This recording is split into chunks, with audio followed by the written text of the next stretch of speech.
অসম পুলিচৰ কাম নাই গৰু চুৰ ধৰিব নোৱাৰে অসম পুলিচৰ কাম নাই গৰু চুৰ ধৰিব নোৱাৰে অসম পুলিচৰ কাম নাই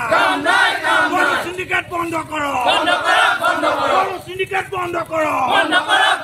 সংগ্ৰাম চলিছে সংগ্ৰাম চলিছে সংগ্ৰাম চলাই যা সংগ্ৰাম চলাই যা সিন্ডিকেট বন্ধ নহ'লে সংগ্ৰাম চলাই যা সিন্ডিকেট বন্ধ নহ'লে সংগ্ৰাম চলাই যা গৰু চুৰৰ লগত মিতিৰালি কৰা বন্ধ কৰক গৰু চুৰৰ লগত মিতিৰালি কৰা বন্ধ কৰক গৰুৰ লগত মিতিৰালি কৰা বন্ধ কৰক সিন্ডিকেটৰ লগত মিতিৰালি কৰা বন্ধ কৰক সিন্ডিকেটৰ লগত অসম আৰক্ষী মিতিৰালি বন্ধ কৰক সিন্ডিকেটৰ লগত অসম আৰক্ষী মিতিৰালি বন্ধ কৰক সিন্ডিকেট বন্ধ কৰক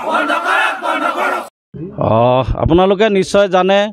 গৰু চুৰ চক্ৰক আজিলৈকে ডিমৌ আৰক্ষীয়ে গ্ৰেপ্তাৰ কৰিব পৰা নাই আৰু ডিমৌ ৰাজমাই বজাৰ যি সিন্ডিকেট এই সিন্ডিকেট লগতে গুণ্ডা বাহিনীক আজিলৈকে আৰক্ষীয়ে গ্ৰেপ্তাৰ কৰিব পৰা নাই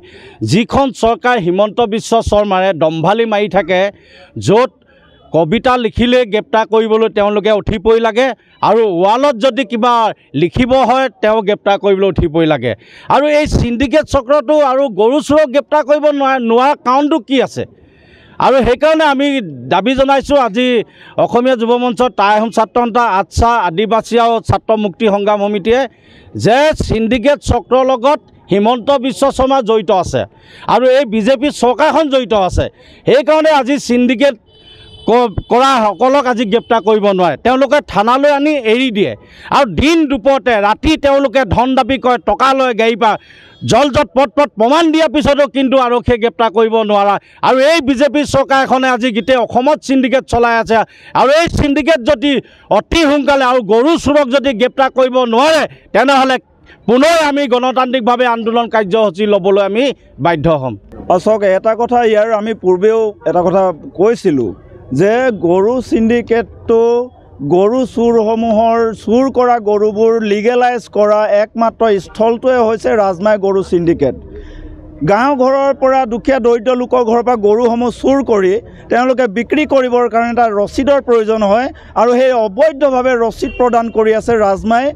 পশু যিটো বজাৰ আছে সেই বজাৰৰ একাংশ সিন্ডিকেটে আজি তিনিচুকীয়া বৰডুমচা সোণোৱাল বজাৰৰ পৰা যিসমূহ গৰু আহে সেই গৰুবোৰৰ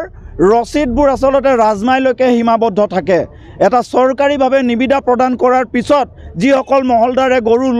বজাৰটো পায় তেওঁলোকৰ ৰচিদ কিন্তু গোটেই অসমত ভেলিড হ'ব লাগে কিন্তু গৰু সিন্ডিকেট এই ৰাজমাইৰ কাৰণে তেওঁলোকৰ সীমা এটা বান্ধি থৈছে ৰাজমাইৰ পৰা তেওঁলোকে ৰাজমাইৰ গৰু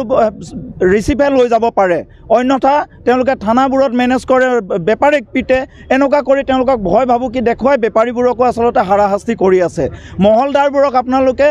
তেওঁলোকে আজি হাৰাশাস্তি হৈ আছে তিনিচুকীয়া হওক তালাপ হওক বা সোণোৱাল বজাৰৰ পৰা যিখিনি ৰচিদ আহে সেই ৰচিদবোৰ কিন্তু ৰাজমাইৰ পৰা কাম নাইকিয়া হয় ইয়াৰ পৰা নতুন ৰচিদ দিলেহে গৰু যাব পাৰে সেইটো কাৰণে তেওঁলোকে দিন দুপৰতে দেওবাৰে বাদে গোটেই সপ্তাহ এটা গৰুৰ বিনিময়ত 300 টকা আৰু এটা গাড়ী দিয়াই গাড়ীৰ বিনিময়ত 1700 পৰা 2000 টকা ল'বই তেওঁলোকে এয়া বাধ্যতামূলক কৰি ৰাখিছে তেওঁলোকৰ ৰেট ফিক্স কৰি আছে আৰু এই যে ৰেট ফিক্স কৰি থকা সিস্টেমটো বন্ধ কৰিবৰ কাৰণে আমি জাতীয় দল সংগঠনে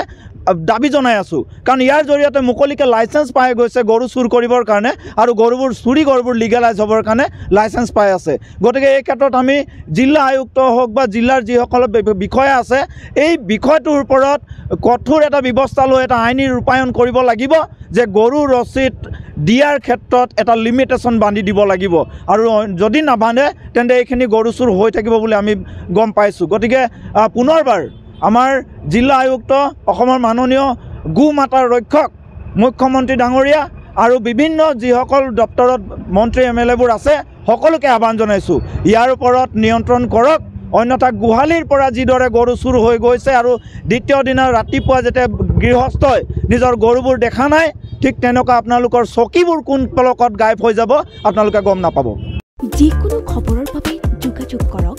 7099017330 অথবা 7099017990 নম্বৰত